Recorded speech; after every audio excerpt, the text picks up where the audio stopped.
जय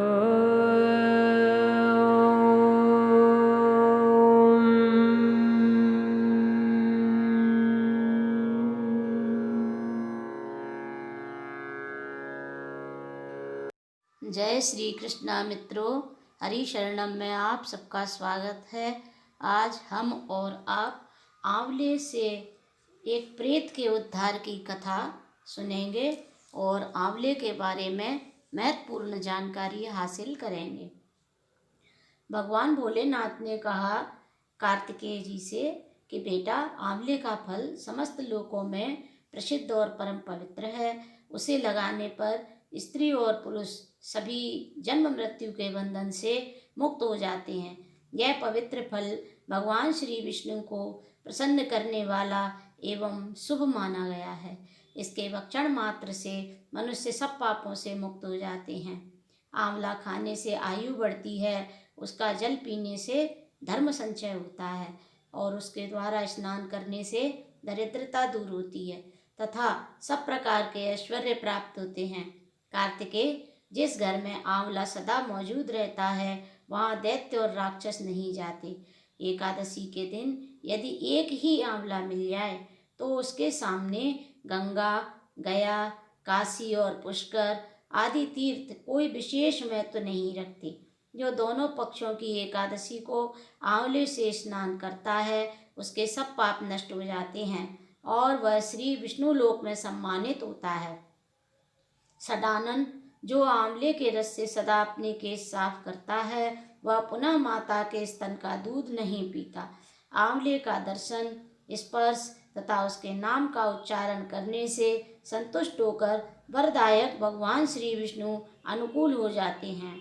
जहाँ आंवले का फल मौजूद होता है वहाँ भगवान श्री विष्णु सदा विराजमान रहते हैं तथा उस घर में ब्रह्मा एवं सुस्थिर लक्ष्मी का वह भी वास होता है।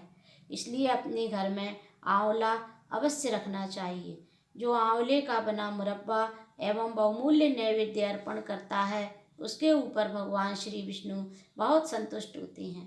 उतना संतोष उन्हें सैकड़ों यज्ञ करने पर भी नहीं हो सकता। स्कंद, योगी मुनियों तथा ज्ञानियों को जो गति प्राप्त होती है वही आंवले का सेवन करने वाले मनुष्य को भी मिलती है।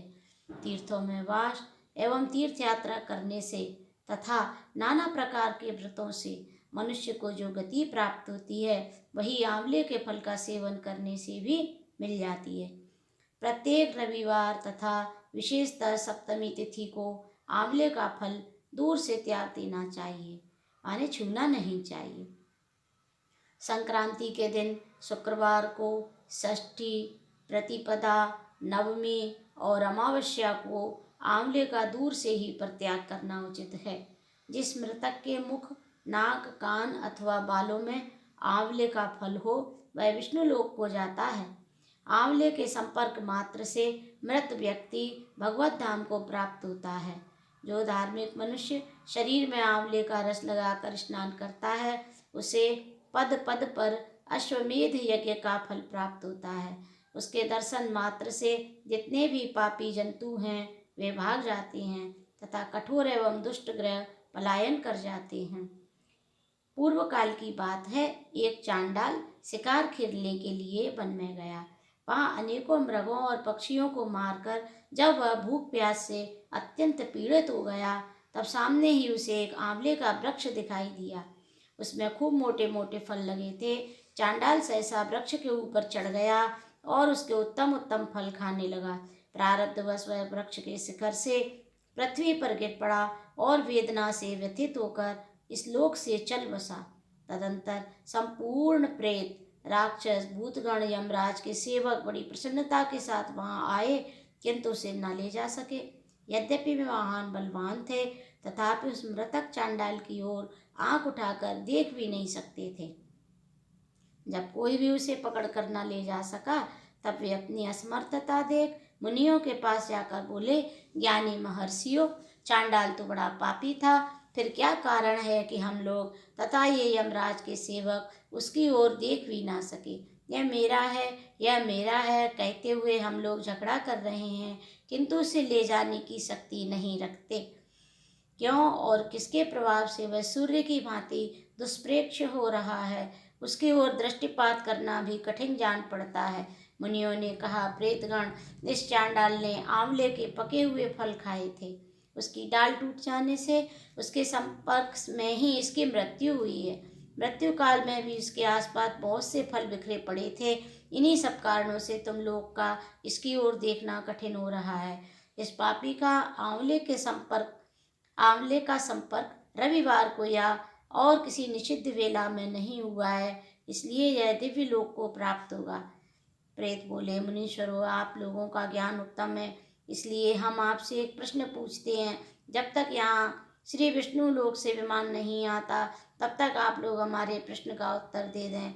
जहाँ वेदों और नाना प्रकार के मंत्रों का गंभीर घोष होता है, जहाँ पुराणों और स्मृतियों का स्वाध्याय किया जाता है, वहाँ हम एक क्षण के लिए भी नहीं ठहर सकते।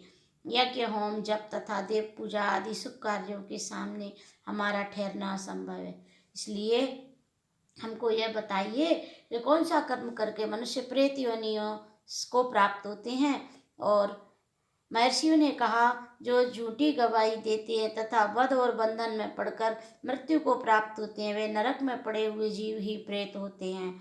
जो ब्राह्मणों के दोष ढूंढने में लगे रहते हैं और गुरुजनों के शुभ कर्मों में बाधा पहुंचाते हैं तथा जो श्रेष्ठ ब्राह्मण को दिए जाने वाले दान में रुकावट डाल देते हैं, वे चिरकाल तक प्रेत योनि में पड़कर नरक से कभी उद्धार नहीं पाते। जो मूर्ख अपने और दूसरे के बैलों को कष्ट दे उनसे बोझ ढोने का काम लेकर उनकी रक्षा नहीं करते, जो अपनी प्रतिज्ञा का त्याग करते हैं, असत्य बोलते हैं और व्रत भंग करते हैं तथा जो कमल के पत्ते पर भोजन करते हैं, वे सब इस पृथ्वी पर कर्म के अनुसार प्रेत होते हैं। प्रेतों ने पूछा, ब्राह्मणों, किस प्रकार और किस कर्म के आचरण से मनुष्य प्रेत नहीं होते। ब्राह्मणों ने कहा, जिस बुद्धिमान पुरुष ने तीर्थों के जल में स्नान, शिव को नमस्कार किया है, वह मनुष्य प्रेत नहीं होता। जो एकादशी अथवा द्वादशी को उपवास करके विशेषतः भगवान श्री विष्णु जी का पूजन करते हैं और जो वेदों के अक्षर, सूक्त, स्तोत्र और मंत्र आदि के द्वारा देवताओं के पूजन में संलग्न रहते हैं, उन्हें भी प्रेत नहीं होना पड़ता। पुराणों के धर्मयुक्त दिव्य वचन सुनने, पढ़ने, पढ़ाने से तथा नाना प्रकार के व्रतों का अनुष्ठान करने और रुद्राक्ष धारण करने से जो पवित्र हो चुके हैं एवं जो रुद्राक्ष की माला पर जप करते हैं, वे प्रेत योनि को नहीं प्राप्त होते। जो आंवले के फल के रस से स्नान करके प्रतिदिन आंवला खाया करते हैं तथा आंवले के द्वारा भगवान श्री विष्णु का पूजन भी करते हैं, वे कभी पिशाच योनि में नहीं जाते। महर्षियों, संतों के दर्शन से पुण्य होता है। प्रेत पूछने लगे, हमें भी आपका दर्शन हुआ है, इसलिए आप लोग हमारा कल्याण करें। धीर महात्माओं, जिस उपाय से हम सब लोगों को इस योनि से छुटकारा मिले, उसका उपदेश कीजिए। हम आप लोगों की शरण में आए हैं। ब्राह्मण बोले, हमारे वचन से तुम लोग आंवले का भक्षण कर सकते हो, वह तुम्हारे लिए कल्याणकारक होगा। उसके प्रभाव से तुम उत्तम लोक में जाने के योग्य बन जाओगे। महादेव जी कहते हैं, इस प्रकार ऋषियों से सुनकर पिशाच आंवले के वृक्ष पर चढ़ गए और उसका फल ले लेकर बड़ी मौज के साथ खाने लगे। तब देवलोक से एक विमान आया और जो परम शोभायमान था, पिशाचों ने उस पर आरूढ़ होकर स्वर्गलोक की यात्रा की। इसलिए महादेव जी ने कहा, बेटा स्कंद, अनेक व्रतों और यज्ञों के अनुष्ठान से भी जो अत्यंत दुर्लभ है, वही लोक उन्हें आंवले के भक्षण करने से मिल गया। केवल आंवले के भक्षण मात्र से ही मिल गया। इसलिए हम सबको आंवला अपने घर में रखना चाहिए और आंवले का जैसा उपयोग इसमें बताया है वो अवश्य करना चाहिए। जय श्री कृष्णा मित्रों।